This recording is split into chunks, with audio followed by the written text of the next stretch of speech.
বিসমিল্লাহির রহমানির রহিম। আসসালামু আলাইকুম।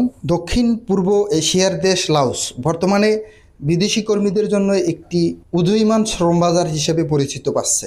তবে দেশটিতে পাড়ি জমানোর আগে সেখানকার অর্থনৈতিক পরিস্থিতি এবং ভিসা প্রক্রিয়া সম্পর্কে স্বচ্ছ ধারণা রাখা জরুরি। বাংলাদেশি কর্মীদের জন্য লাওসে কাজের ভিসা প্রক্রিয়া সরাসরি দূতাবাস থেকে কিছুটা জটিল হওয়ায় অনেকে তৃতীয় পক্ষের সহায়তা নেন।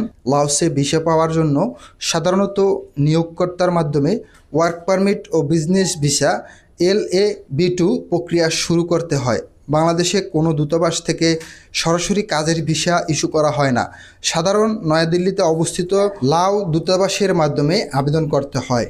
সব কাগজপত্র সঠিক থাকলে ভিসা প্রসেসিং ও অনুমোদন পেতে সাধারণত 1 থেকে 3 মাস সময় লাগে।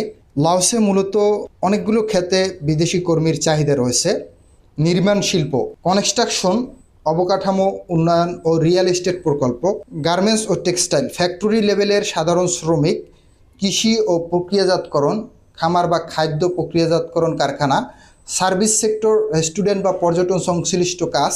লাওস যাওয়ার পরিকল্পনা থাকলে অবশ্যই এই বিষয়গুলো আপনাদের জানা জরুরি। ট্যুরিস্ট ভিসায় গিয়ে সেখানে কাজ করা অবৈধ।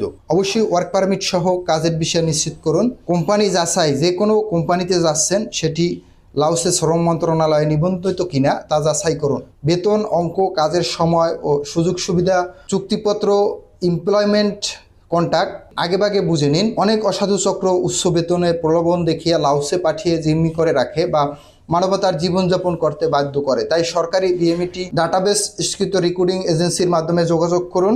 লাওস কর্মসংস্থানের জন্য একটি নতুন গন্তব্য হতে পারে, তবে মধ্যপ্রাচ্যের দেশগুলো, ইউরোপের দেশগুলোর তুলনায় এখানে বেতনের হার একটু কম।